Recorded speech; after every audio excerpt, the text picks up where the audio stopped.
우리는 지난주에 예수 그리스도, 인자, 하나님의 아들, 주, 예수 그리스도에 따라 붙는 명칭 5가지를 알아보았습니다.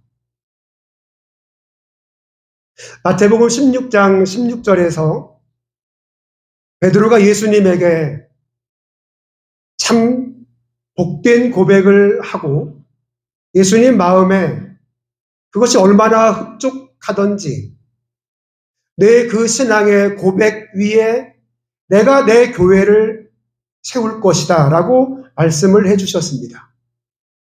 그 고백은 주는 그리스도시요 살아계신 하나님의 아들이십니다 라고 하는 고백이었습니다. 오늘날 교회는 이 고백 위에 교회가 세워진 것입니다. 예수님을 향해서 그는 주라고 이야기합니다. 주는 내 삶의 주인이요 내 영혼의 주인이요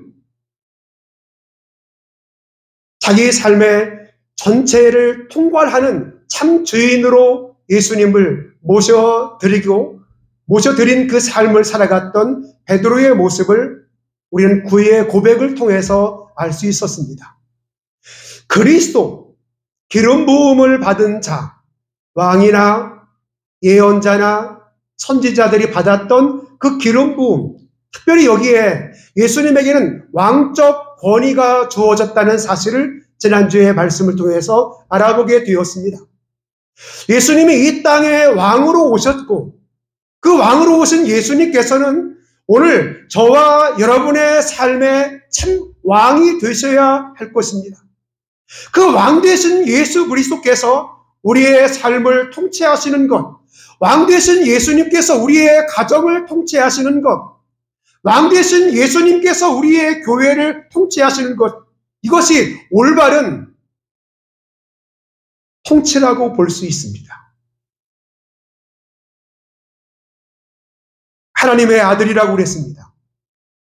그는 오늘 읽어주신 그 말씀대로 근본 하나님의 본체이셨다고 말씀합니다.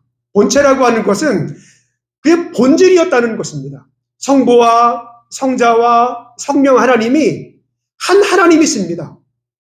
그는 원래 이 땅을 창조하기 이전부터 계셨던 그 예수님이셨습니다. 근데 그 예수님께서 하늘의 보좌를 잠시 내려놓으시고 이 땅에 내려오셨습니다. 이 땅에 33년간의 생애를 사시고 다시 올라가시게 됩니다. 이 땅에 내려오신 것을 비하라는 단어를 쓴다면 다시 올라가셔서 하늘 위에 계시며 다시 오신다. 이것을 승귀라고 합니다.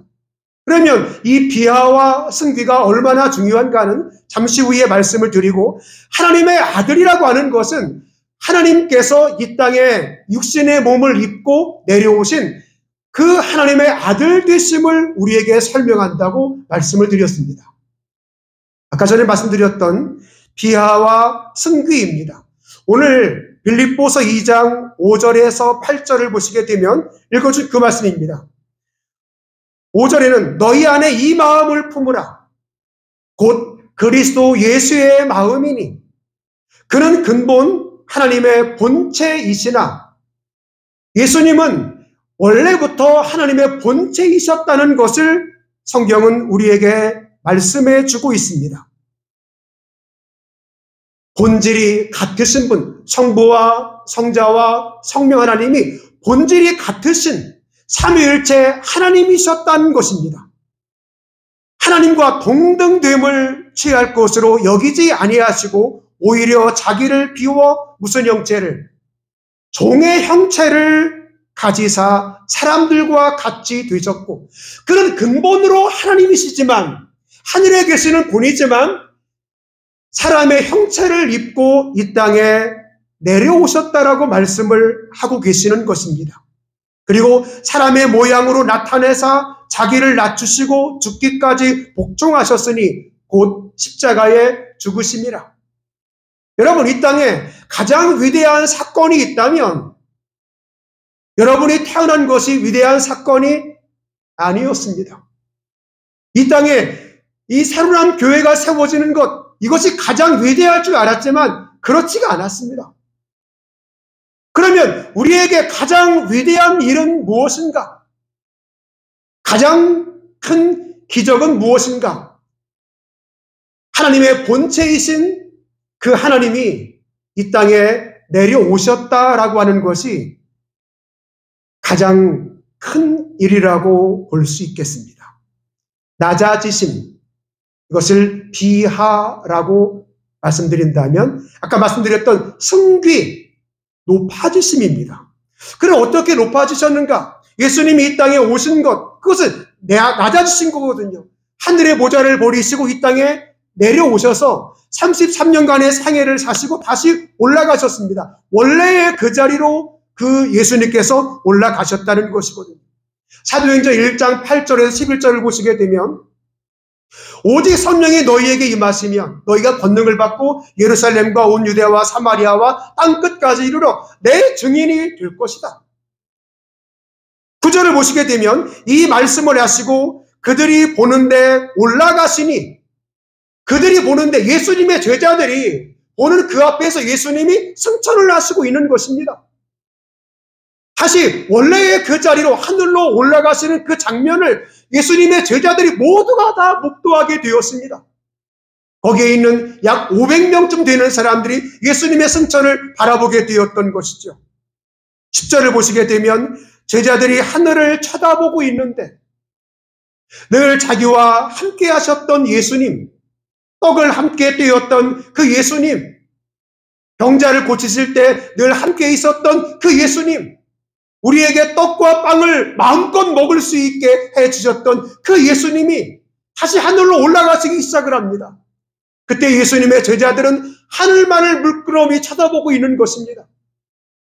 우리의 참 왕이셨던 그분, 내 삶에 힘이 되어주셨던 바로 저분, 내 배를 채워주었던 저분이 우리가 나중에 예수님의 좌우편에 앉을 줄 알았던 이런 희망을 가졌던 그들의 희망이 한꺼번에 무너지는 시간이 바로 예수님이 부활을 하시면서 승천을 하시는 그 장면이었습니다. 그의 제자들이 근심이 섞인 그 모습으로 예수님의 부활을 바라보고 있었습니다. 10절에 제자들이 하늘을 쳐다보고 있는데 흰옷 입은 두 천사가 이르러 어찌하여 하늘을 쳐다보고 있느냐? 예수님은 하늘로 올라가시는데 너희는 어찌하여 하늘만 쳐다보고 있느냐? 너희 가운데 올리신 그 주님이 본 그대로 다시 오시리라 라고 그 천사가 말씀을 해주고 있습니다. 여러분, 예수님은 2000년 전에 이 땅에 잠시 오셨다가 가셨습니다. 그 예수님은 지금 우리의 마음에 있을 뿐 우리와 함께 계시는 분이 아니었습니다. 2000년 역사 가운데 그냥 그분이 다녀가신 그 행적을 마태, 마가, 누가, 요한복음은 말씀하고 있지만 직접 우리는 예수님을 본 사람들이 아닙니다. 그러나 예수님께서는 직접 우리에게 보여주지는 않았지만 예수님의 제자들을 통해서 예수님은 어떤 분이신지에 대해서 어떻게 태어나시고 그의 사역은 어떠했으며 그의 죽음은 어떠했으며 그의 부활은 어떠했으며 그의 승천은 어떠했으며 다시 오신다는 이 약속을 지금 이 시대를 살아가는 우리에게 그대로 전달을 해주지 않습니까? 그분을 우리가 직접 눈으로 배울 수는 없지만 말씀을 통해서 예수님을 충분히 알 수 있는 은혜와 은총을 저희들이 입게 된 것이죠. 이제 우리는 하늘만 쳐다보는 예수님의 제자들처럼 그 하늘의 하나님이 아닌 이 땅에 내려오신 예수 그리스도, 우리와 함께 계시는 예수 그리스도, 우리와 함께 호흡하시는 예수 그리스도, 내 삶의 주인이 되어 내 삶을 이끌어 가시는 예수 그리스도, 이 교회의 참된 주인이 되시는 예수 그리스도, 그분이 여러분과 함께 호흡되어지기를 주의 이름으로 축원합니다. 예수님이 이 땅에 오심이 있어야 사역이 있고, 예수님의 오심이 있어야 예수님의 죽으심이 있고, 예수님의 오심이 있어야 예수님의 부활이 있는 것입니다. 오늘은 예수님은 어떻게 태어나시게 되었는지, 물론 지난주에도 말씀을 드렸지만 이어서 말씀을 드리려고 합니다. 먼저 당시의 배경입니다. BC 538년 바벨론에서 완전한 자유의 몸이 되었습니다. 페르시아 왕 고레스에 의해서 종의 자유도 주었지만 신앙의 자유도 함께 획득되었습니다. 하나님의 전적인 은혜로 포로 생활 70년을 마치고 돌아오게 됩니다. 이 사람들의 꿈은 오직 한 가지였습니다. 성전을 짓는 일이었었죠.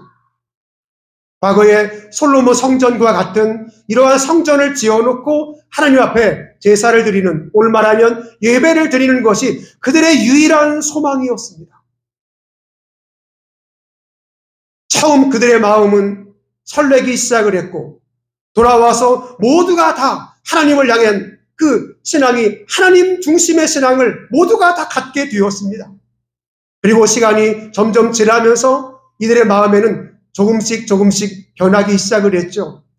돌아와서는 모두가 다 이야기하는 것이 우리의 성전을 짓자라는 것이었지만, 거의 20년 가까이 성전을 짓는 일을 게을리하고 자기의 집을, 자기의 토지를 일구는 일에 거의 20년 가까운 시간들을 보내게 되었습니다. 이때 학계 예언자를 통해서 말씀을 하십니다. 도대체 당신들은 무엇하는 사람들이에요? 산의 나무를 베어다가 하나님의 성전을 짓겠다고 약속을 하지 않았소. 모두가 다 자기의 집을 채우는 일에 그렇게 하고 있다면 도대체 이 성전은 어떻게 되는 것이요? 학계 예언자를 통해서 이 예언의 말씀이 떨어지기 시작하고 그들은 성전을 짓기 시작을 합니다. 그제서야 정신을 차리게 된 것이죠. 그리고 스룹바벨을 중심으로 해서 성전을 지었으니 스룹바벨 성전이라고 지지난주에 제가 말씀을 드렸습니다. 그러나 사람들의 마음은 처음 돌아왔을 때의 그 마음과 같지를 않습니다. 자꾸만 사람의 마음이 변하는 것이죠. 굳이 꼭 하나님이 아니어도 나는 살아갈 수 있는데, 꼭 하나님이 내 삶의 주인이 되어야 되는 건가? 내가 농사를 지어도, 내가 일을 해도 충분히 먹을 수 있는데 꼭 우리들끼리 결혼을 해야 되는 건가? 옆에 암몬이나 모압이나 에돔의 이 여인들이 얼마나 아름답고 얼마나 마음에 드는가? 이 이방 여인들을 다시 취하기 시작을 했습니다. 이러면서 하나님의 성전 중심이었던 그들이 점점점 타락을 하기 시작을 합니다. 이방 여인이 데리고 왔다고 해서 괜찮아. 지금 내가 즐거우면 되지 뭐. 근데 에스라서를 보게 되면 이 타락한 이 사람들의 그 모습을 적나라하게 우리에게 소개하고 있습니다. 하나님은 온데간데 없고 바알과 아세라를 다시 찾기 시작을 합니다.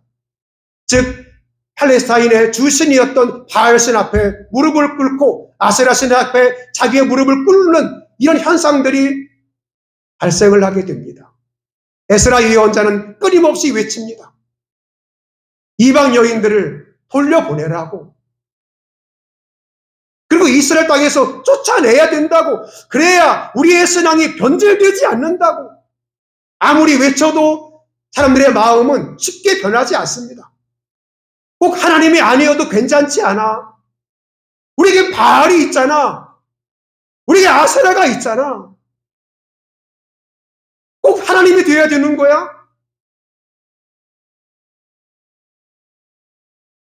BC 333년 알렉산더에 의해서 이렇게 자유의 몸이 되었던 그들이 그리스의 속국이 다시 되어버립니다. 잘 보시면 하나님을 떠나게 되면 그걸 깨닫게 하기 위해서라도 전쟁을 치르게 했습니다. 우리의 삶에 핀이 잘 맞지 않을 때, 우리의 가정이 왜 이렇지? 우리의 자녀가 왜 이렇지? 내가 왜 이렇지? 이렇게 핀이 맞지 않을 때 하나님의 사인을 읽으셔야 합니다. 근데 하나님이 우리에게 사인을 줘도 그걸 알아차리지 못하게 되면 그 다음 일이 벌어집니다. 바로 그리스의 침입입니다. 엄청난 전쟁이 우리의 가정 가운데, 내 삶 가운데 오게 된다는 것이죠. 왜? 깨닫게 하기 위해서입니다. 무엇을 깨닫게 하기 위해서? 하나님을 깨닫게 하기 위해서. 내 힘으로 안 되는 거구나. 내 가정도 내 힘으로 안 되는 거였구나. 내 삶도 내가 안 되는 거였구나. 라고 하는 것을 이스라엘은 전쟁을 통해서 하나님이 알게 하십니다. 안디오쿠스 에피파네스, 그가 그 땅을 통치할 때 하나님의 성전 안에 온갖 우상을 만들어 놓고 거기에 유대인들을 끌어다가 제사를 지내게 했고, 돼지머리를 갖다 놓고 거기에 제사를 지내게 했습니다. 이때 유대인들은 가장 큰 치욕이었습니다. 하나님의 성전에 돼지머리 갖다 놓고 거기에 제사를 지내라고 이야기한다면 유대인들의 가장 치욕적인 그때가 바로 그때였습니다.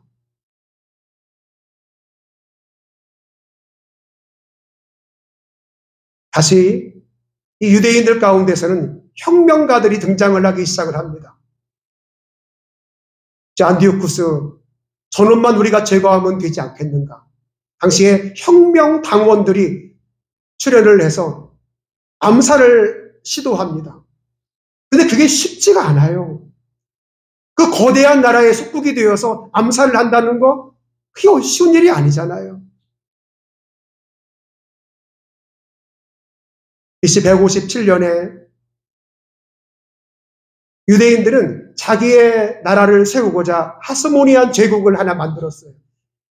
그리스의 속국이었지만 우리는 유대인으로서 우리의 나라를 갖겠다. 자기의 나라를 만들었지만 그것이 오래갈 수 있겠습니까? 그 나라를 대항할 수 있는 힘이 전혀 없었습니다. 다시 주전 67년 로마라고 하는 나라가 그 땅을 쳐들어오게 되었습니다. 지긋지긋했던 이 안디오쿠스 그 아래에서 그 식민지 생활이 너무 어려웠지만 로마가 좀 지배를 하면 괜찮지 않을까 싶었지만 여전히 어렵고 힘들었습니다. 그 사람들의 그 치욕적인 행위는 네로 황제 때 극에 달하게 되죠. 그리스도인들이 로마 시내에 불을 질러서 온 세상이 다 화염에 휩싸이게 되었다고 거짓으로 소문을 내게 됩니다. 그러면 누가 로마 시내에 불을 질렀는가? 바로 네로 황제였습니다. 그리스도인들을 핍박하기 위해서. 예수님 때에도 핍박이 있었지만 예수님이 부활하시고 승천하시고 예수님의 그 제자들이 활동할 때는 말할 수 없는 핍박이 있었습니다.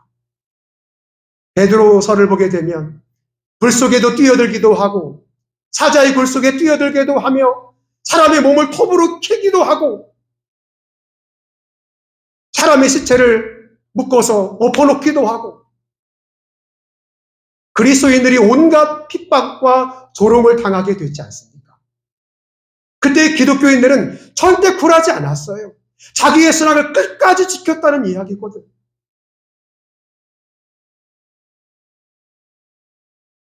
여러분, 예수님이 오실 때는 로마가 통치할 바로 그때였습니다. 가장 어렵고 힘들 때 그 주님이 오신다는 거예요. 출애굽기를 보게 되면 그들이 애굽 생활을 400년 동안 하면서 가장 힘들었을 때가 있잖아요. 온갖 고역을 치르면서 가장 어려워할 때 하늘의 하나님을 향해서 탄식을 하지 않습니까? 하나님이 그들을 기억하시고 그들의 기도를 들으시고 모세를 세우셔서 출애굽을 하게 하셔요. 로마 시대 때 가장 힘들고 어려울 때 하나님은 침묵하지 않으셨어요. 그때 하나님께서 그의 아들 예수 그리스도를 이 땅에 보내시기로 작정을 하십니다. 가장 힘들 때 그때 하나님을 향해서 부르짖고 있을 바로 그때에 하나님께서는 예수 그리스도를 준비하시고 이 땅에 보냈습니다. 유대 땅에 마리아를 빌어서 그의 탄생을 하나님이 준비하셨습니다. 그러나 문제는 요셉이었습니다. 아직 혼인도 하지 않았는데 아이가 생겨버렸습니다. 이걸 우리가 어떻게 풀을 것인가? 성경은 하나님의 성령으로 예수님이 잉태되었다고 말씀을 하고 있습니다. 아들을 낳으리니 이름을 예수라 하라. 이는 그가 자기 백성을 죄에서 구원할 자이심이라. 하나님께서 친히 천사를 보내서 그가 잉태된 것은 하나님의 성령으로 잉태되었느라고 분명하게 말씀을 하시고 그의 이름까지 미리 지어주셨습니다. 이름을 예수라 하라. 예수하라 하라. 그는 자기 백성을 죄에서 구원할 자다라고 하는 뜻을 설명을 이미 해주시고 그 예수님을 이 땅에 보내주셨습니다. 그리고 예수님의 어릴 적의 사역, 초기의 사역 가운데 가장 중요한 사역이 있다면 물고기 2마리와 떡 5개를 가지고 오병이어의 기적을 베푸시게 된 겁니다. 많은 사람들이 예수님을 쫓아다니기 시작을 합니다. 어떻게 여기에는 500명이나 되는 사람을 물고기 2마리와 떡 5개를 가지고 기적을 베푸셔서 우리를 먹일 수 있단 말인가? 그렇다면 이 로마 시대를 살아가고 있는 우리가 우리의 참된 왕이 누가 되어야 되는가에 대해서 쉽게 정리가 되었습니다. 로마 황제가 아닌 예수님을 따라다니기만 하면 우리의 배를 채울 수 있고 저는 기적의 현장에 우리가 있을 수 있다면 모든 것을 다 갖지 않겠는가? 그들은 희망에 부풀기 시작을 했습니다. 예수님께서 떡을 본고로 모여든 그 사람들에게, 주님의 제자들에게 그렇게 말씀을 하십니다. 저들은 떡을 먹고 배부른 까닭이라. 또 예수님의 신비적인 능력이나 하나님의 아들로서의 인정함이 아니라 떡을 먹기 위해서 모여드는 사람일 뿐이라고 말씀을 합니다. 다시 예수님의 제자들이 묻습니다. 그래도 떡을 먹기 위해서 오는 사람들을 위해서 한 말씀 해주시죠. 주님이 말씀을 하십니다. 요한복음 6장 35절에 나는 생명의 떡이다. 나를 먹는 자는 영원히 배고프지 않을 것이다. 본인이 생명의 떡으로 오셨다고 말씀을 하고 있습니다. 그분이 하늘의 보좌를 버리시고 이 땅에 왜 오셨는가? 떡을 주기 위해서예요. 그 떡은 당시에 이스라엘 사람들에게 배를 채우기 위함이 아니라 생명의 떡을 주기 위해서 그분이 오셨다는 거죠. 그러면 요한복음 6장 38절에 내가 하늘로부터 내려온 것은, 본인이 왜 하늘의 보좌를 버리시고 이 땅에 왜 내려와시는지를 정확하게 말씀을 해주십니다. 내가 하늘로부터 내려온 것은 내 뜻을 이루기 위함이 아니요 보내신 아버지의 뜻을 이루기 위함이라.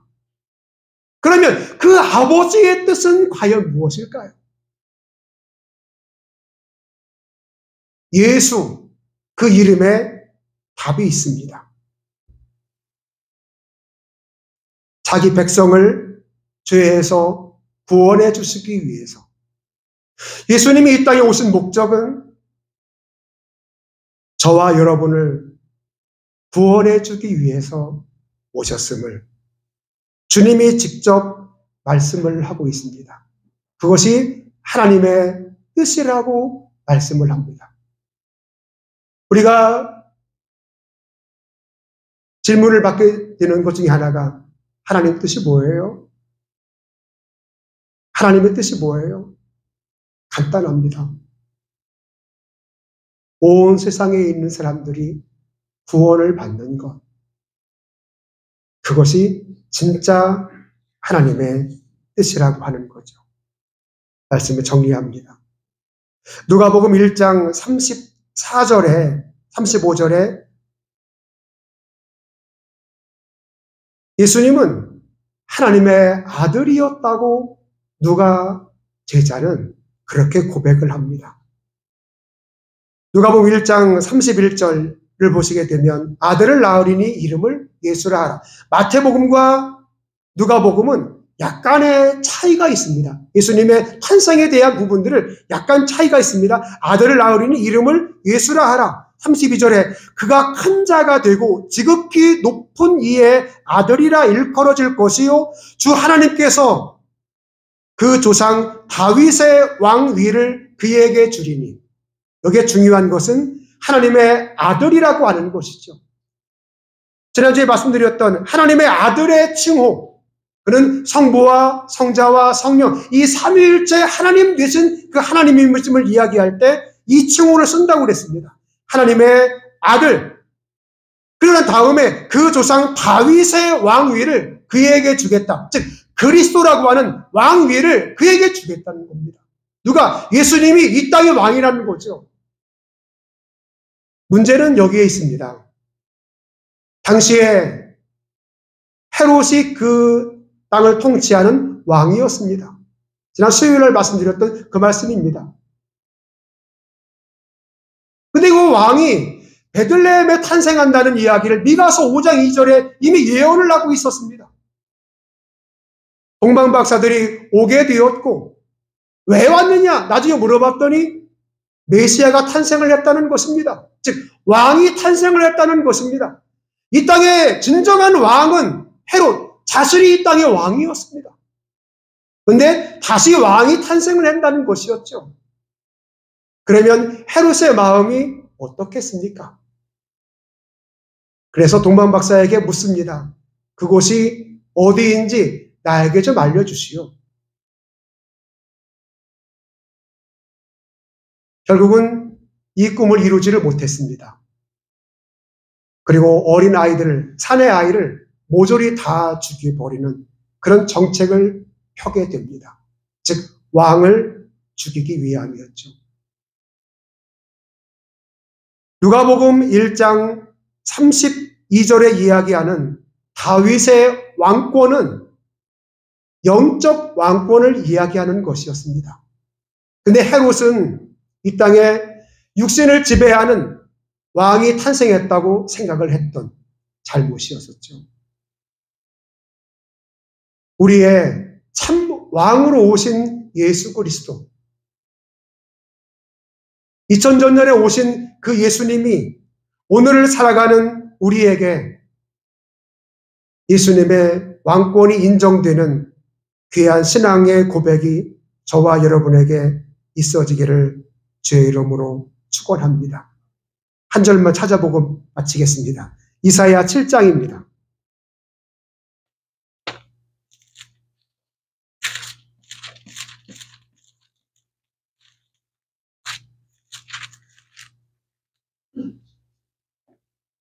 (14절에) 그러므로 주께서 친히 징조를 너희에게 주실 것이라. 보라, 처녀가 잉태하여 아들을 낳을 것이요 그 이름을 임마누엘이라 하리라. 여기 임마누엘, 임자 위를 보게 되면 이 괄호 닫고 그 아래 관주를 보게 되면, 주석을 보게 되면 하나님이 우리와 함께 계심이라. 이미 예수님이 이 땅에 태어나실 것은 이사야 예언자가 이미 예언을 했습니다. 처녀가 잉태하여 아들을 낳을 것이요 그 이름을 임마누엘이라 하리라. 다시 마태복음 1장을 가시죠. 21절에 마태복음 1장 21절 말씀 같이 읽겠습니다. 시작.